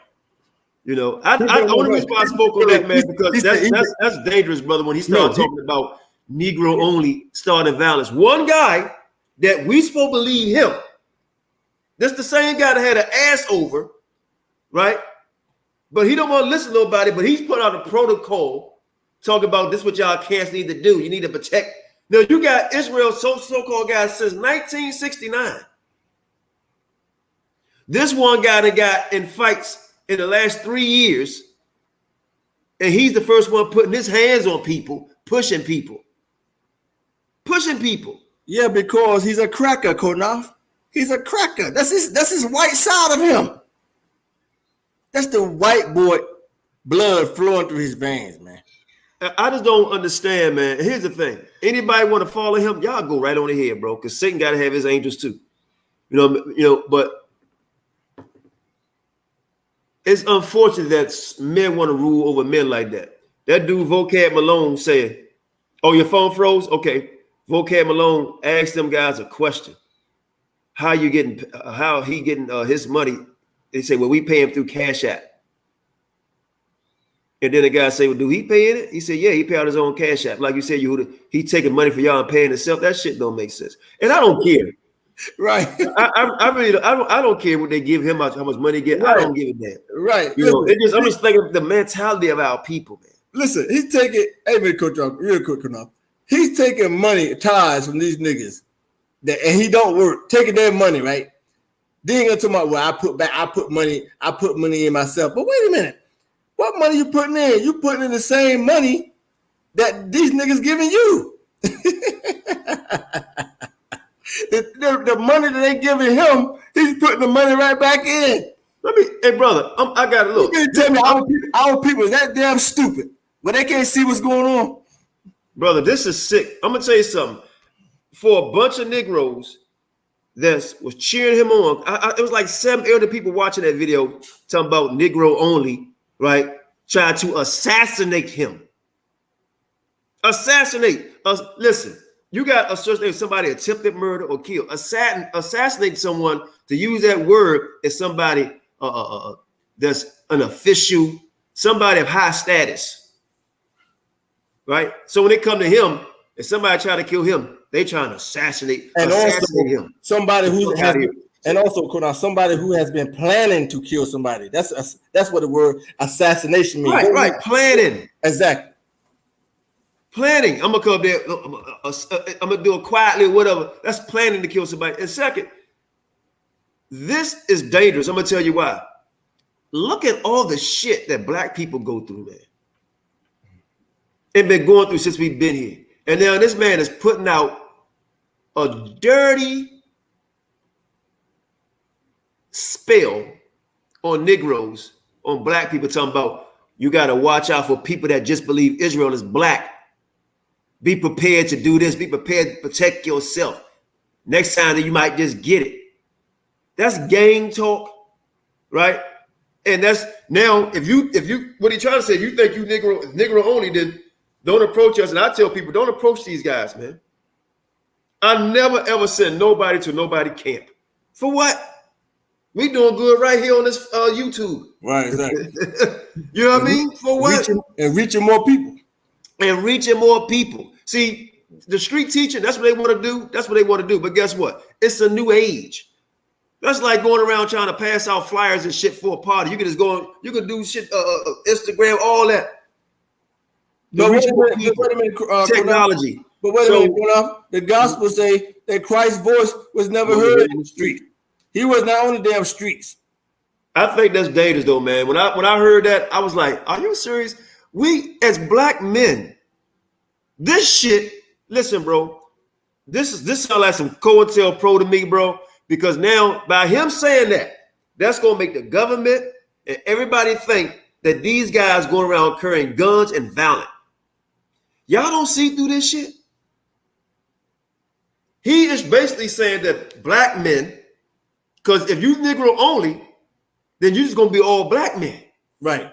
And also, I want to say something too, Lemmy, on that. If you Negro only, there's something wrong with that, folks. Or you can't be all black, folks. Like Jacob and his sons, they was all black.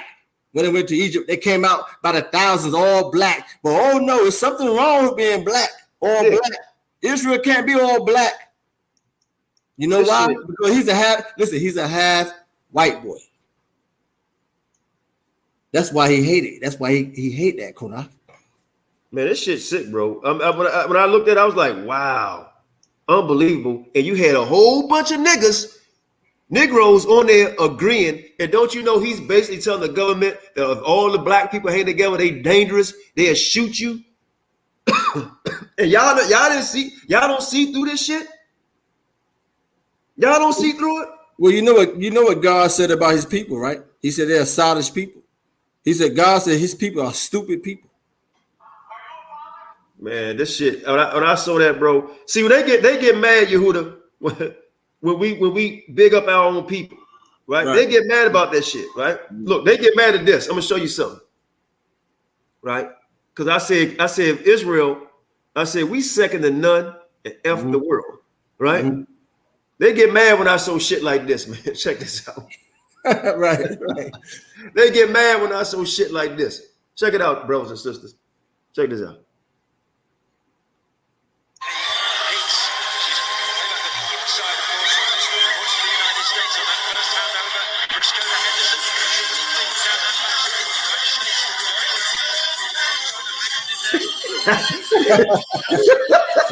Ain't no Mexicans. Like look at it. Ain't no Hispanics up there running like that. Is it Qanath? Where the Mexicans at running? Where they at?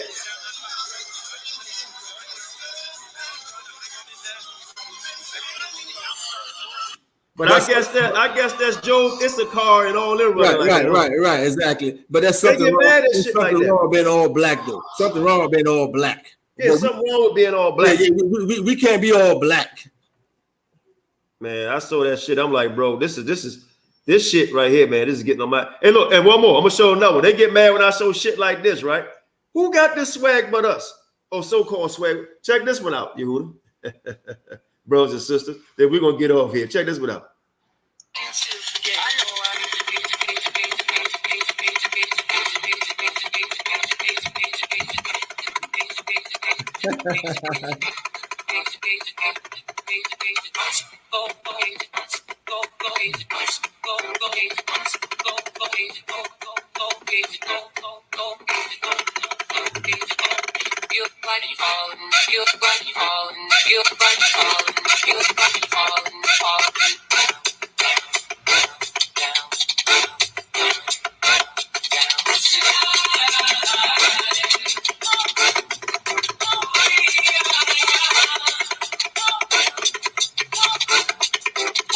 Look at that.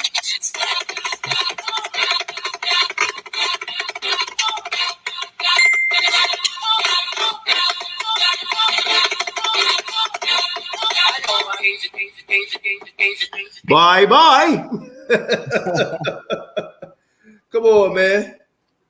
Come on, man. Stop hating. Just stop hating, man. We the most beautiful people on the earth. We the most intelligent people on the earth. The Most High gave this book to us to teach the world, right? We the most creative people on the earth. We the strongest on the earth. We the wisest on the earth. We have the strongest genes on the earth. We are small G gods. Come on, man. So stop it. And coming up soon, we're gonna do a class on the mysteries of Christ. And we're going to do probably another week or two because we're going to nail this. We're going to do a class on the priests, right? Because I want to know how people could sacrifice or do anything without the priest. That's what I was about to go into, but I'll say that for another class. Right. You guys say you want to say Yehuda because we're gonna be out. That's it for me, man. I say grace and peace. But as everybody know, Laban, the cattle of Laban and Jacob, do not have nothing to do with how people look. Nothing. Speckled bird ain't got a damn thing to do with it, right? You want to talk about the skin, right? Leopards and all that. I was about to go in there, but we don't need to. So I hope we prove that, man. You know, hey, you still got your Bible? Yeah, I got it. Yeah, read that last verse one more time. 2 Peter 3 and 14. All right, hold on. Let me get there real quick. This is what we will end it on this verse. And also at 7 o'clock, at 6:19, at 7 o'clock, we coming back on live with Malachi Maccabees. We coming back. Hold on, brother. Yeah, 7 o'clock, we coming back live with the brother Malachi and the family. So hold on a second, I'll make sure. Yeah, read 2 Timothy chapter 3, verse 14. We'll close out on that. Yep. Hold on a second. I went to 2 Peter. Hold on. I thought you said second. You said 2 Timothy. Where's 2 Timothy? Did I overlook it? Okay, hold on. I'm almost there. I got you. All right, hold on. 2 Timothy, and what chapter? You on mute. 2 Timothy 3:14. 2 Timothy chapter 3, verse 14. It says here, but continue thou in the things which thou hast learned and has been assured of, knowing of whom thou hast learned them. That's it. I'm sorry, Slocket. 2 Peter 3:14. That's what I wanted to say. 2 Peter. You're right, Tim. 2 Peter 3:14. I'm sorry, I got sidetracked. The phone ring. Yeah, that's what I thought you said. 2 Peter what? 3:14. Okay. It says we're here. 2 Peter. Oh, I mean 1 Peter. My bad. Hold on. Not no liquor or wine, Negroes. Cranberry juice. 2 Peter 3. What? One more time. 2 Peter chapter 3, verse 14. 3:14. It says here. Wherefore, beloved, seeing that ye look for such things, be diligent that ye may be found of him in peace, without spot and blameless. Without spot and blameless. You know, my brother just called me down. The brothers down in St. Louis. My brother Nathaniel. I can't remember the first name. It lose me real quick. I don't know why, but Nathaniel. He told me this morning. We was on the phone this morning. That his cousin that got shot, and he just called me. Damn. He just called me when I went on mute. Just called me that his cousin died. So yeah, man. So let's pray for the brother, for his family. Let's pray for the brother that passed. Let's pray the Most High had mercy on him. That he's in rest with in King David bosom. That he's on the right hand side of Sheol. Abraham. That he's on the right hand side of Abraham bosom. And that the Most High has given him peace. And the scriptures say that the scripture says that he's going to have mercy on us. So let's pray the Most High show him mercy. You know, he's gone now, but let's pray to hope that he has a long life to live in the kingdom of the Most High. And brothers, we send out our condolences to you and your family and the brothers and sisters down there in y'all assembly. Y'all stay strong. You know, at the end of the day, we go over scripture and stuff like that, man. But like we always say, man, you just never know when you're going to die, bro. You just never know when you're going to die. So you could die healthy, you could die sick. You just don't know. Exactly. You know? So exactly. So I'm sorry to hear that, brother. Yeah, that's damn. My condolences go to the brother too, man. But that's why, folks, you have to make sure you get this thing right while you're still breathing, because once you take that last breath and you leave this earth, with false doctrines, ain't no coming back. Ain't no more forgiveness. Nothing. That's it. Yeah, that's it, brother. All right, let me call my brothers up, man. 7 o'clock, Laban Star, everybody. Y'all do not want it. Might be 7 or 7:30. Y'all do not want to miss this because this the brother. This is St. Louis, Malachi Maccabees. He's going to answer all questions because I'm not quite sure the whole teaching, but they're teaching that we're supposed to eat vegetables and I believe not meat. So we're going to let him explain himself and other questions that people want to ask about that and anything. He says he's willing to come over here and answer all questions. And I know that, brother. He's going to answer. So come on, brothers, just come on the show and let's be edified. If he's wrong, he's wrong. If he's right, he's right.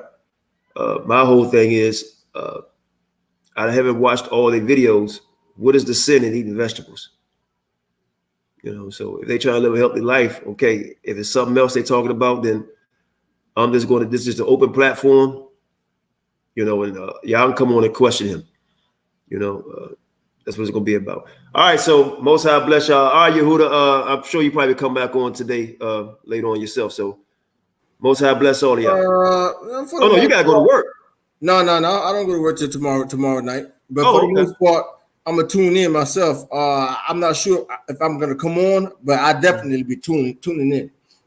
No doubt. Yeah, that's it. And I'm gonna go through these books tomorrow. You know, Yehuda, man, I got to find that map too, bro. Oh yeah. Yeah, man. Map, hey, look, Yehuda gonna be coming down. I'm gonna be coming up, so we can start doing more presentations together. Yep. And live shows together, side by side, not side by side on the screen. You know what I mean? Right. Let's try to share it too with other brothers. Yep. So Most High bless y'all. I hope y'all enjoyed the lesson. Now y'all know, man, Laban and Jacob, what that story really meant, right? Specklebird, what that really meant, right? So I don't know. I mean, I don't know, man. Most High bless. Get them likes up. Most High bless. Shalom.